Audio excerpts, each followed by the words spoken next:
Welcome to The Deep Dive. If you've been keeping an eye on celebrity news lately, you probably saw the headlines about Denise Richards and Aaron Pfeiffer's. Yeah, the divorce filing, it kind of hit like a bolt from the blue, didn't it? Especially considering what Denise was saying about their marriage, just a few weeks back. Really glowing comments.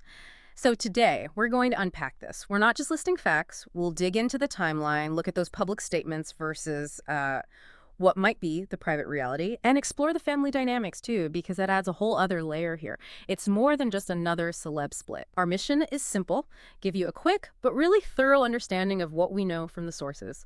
Hopefully you'll walk away really informed, maybe with a few aha moments. Okay, so let's dive right into the main event here. The divorce filing. This news just broke, really, in the past few days. It's quite significant. Aaron Pfeiffer's, after 6 years of marriage, he officially filed for divorce from Denise Richards. This was filed in Los Angeles, July 7th, 2025. Right, and the reason cited in the legal docs. Ah, yes. The classic irreconcilable differences. That's what the paperwork E-News got their hands on says. Standard phrase, but always leaves you wondering what those differences really are. Exactly. And here's something specific that jumped out. The date of separation. Oh. Aaron listed it as July 4th, Independence Day. July 4th. That feels symbolic, maybe? Yeah. Or just coincidental timing. Could be. The filing also mentions he's seeking spousal support. Okay, so that's part of the negotiation now. Yep. And just for sourcing, TMZ broke the news first. E-News confirmed with the documents. E apparently reached out to Denise and Aaron's reps, but no comment back yet. Not surprising, really. Yeah. They probably need time to figure out their public stance, or maybe just want privacy. Okay, but here's where it gets really interesting, as you mentioned earlier. The contrast. The timing, yeah. It's pretty stark when you compare this filing to what Denise herself was saying just, 4 months ago? By March, right. Yeah, March. She did an interview with Bravo's The Daily Dish. And she wasn't just, polite about the marriage. She was gushing. Gushing how? She talked about what made their relationship work, called Aaron her best friend. Okay, best friend. That's a common term, but still significant. Said they really enjoy each other's company, and she even gave advice for couples. Oh, what kind of advice? Especially for couples with kids. She recommended, staycations. Staycations, like staying home. No, like getting away nearby. Once a month, she suggested. To shut down and be with just each other. To reconnect. Exactly. To romance and reconnect. She mentioned how easy it is to get distracted at home. Makes sense. Practical advice. And she credited that quality time together as the key. The reason their love endured. Wow. Okay, so on one hand, you have this glowing report from March, best friends, quality time, staycations, working wonders. Right. Sounds pretty solid. Almost like, relationship goals advice. And then bam. July 7th, divorce papers filed. Yeah. Irreconcilable differences. Separation date just days before. Quite the turnaround. It really is. Yes. And that's what's so fascinating here, isn't it?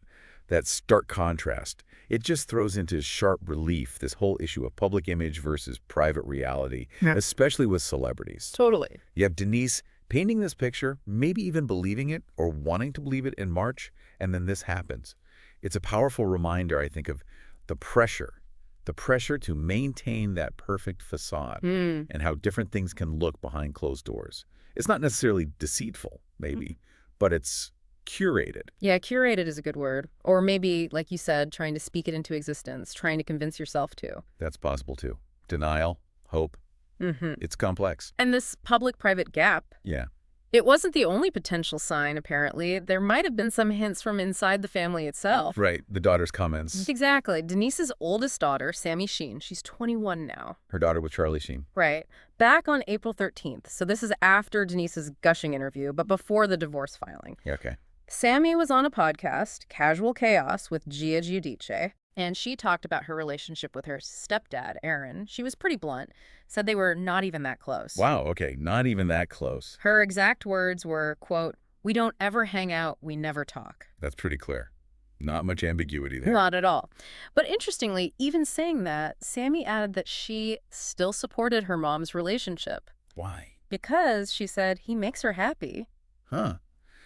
So, even though Sammy personally didn't connect with him, she saw him as making her mom happy, at least back in April. Seems that way. Well, if we connect Sammy's comments to the bigger picture, it's really telling, isn't it?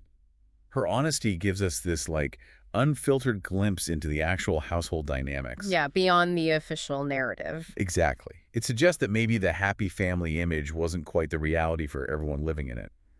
And it makes you wonder if a stepdaughter feels that disconnected, never hang out, never talk.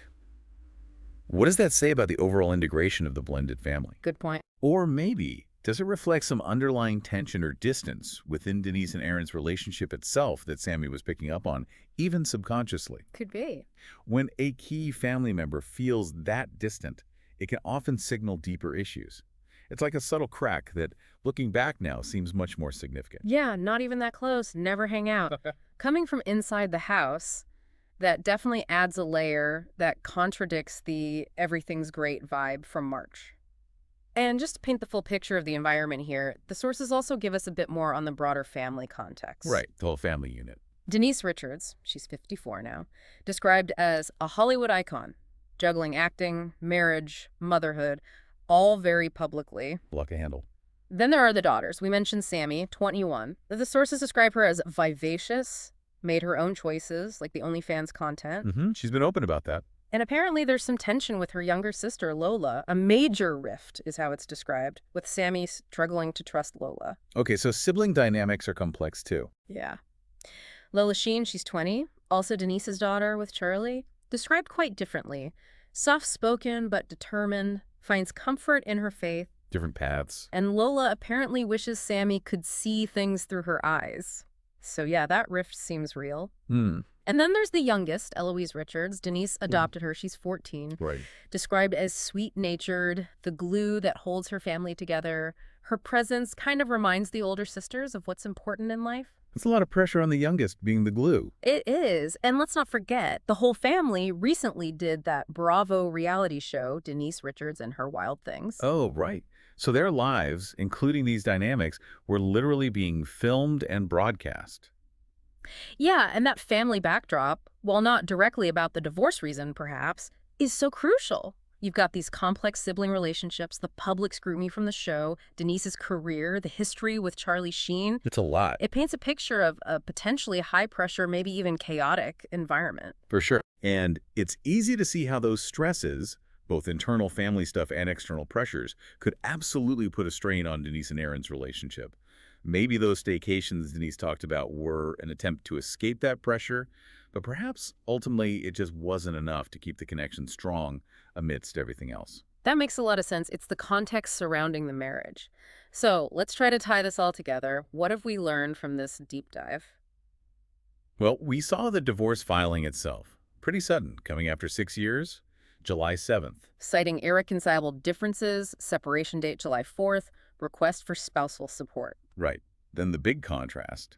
Denise's own very positive comments about the marriage, calling Aaron her best friend just back in March. A huge disconnect there. And then we got that inside perspective, however brief, from Sammy Sheen back in April. Saying she and Aaron weren't close at all, didn't talk or hang out. Which adds another layer of complexity to the family picture we just discussed with all its dynamics and the reality TV element. Exactly.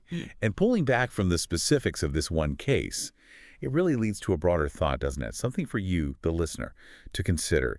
In this world where public figures, maybe all of us to some extent now with social media, often present this carefully curated image of life, how much can we truly know about the real health, the real state of a relationship just from those public declarations? Especially when you get these conflicting little details, like Sammy's comments, coming from closer to the situation. It makes you question how much the public narrative reflects reality and maybe how much it reflects hope or even just good PR. That's a really potent question to mull over. How much do we really see? Well, thank you for joining us on this deep dive, digging into the story behind the headlines. We encourage you to keep exploring, keep asking questions, and keep connecting those dots in the world around you.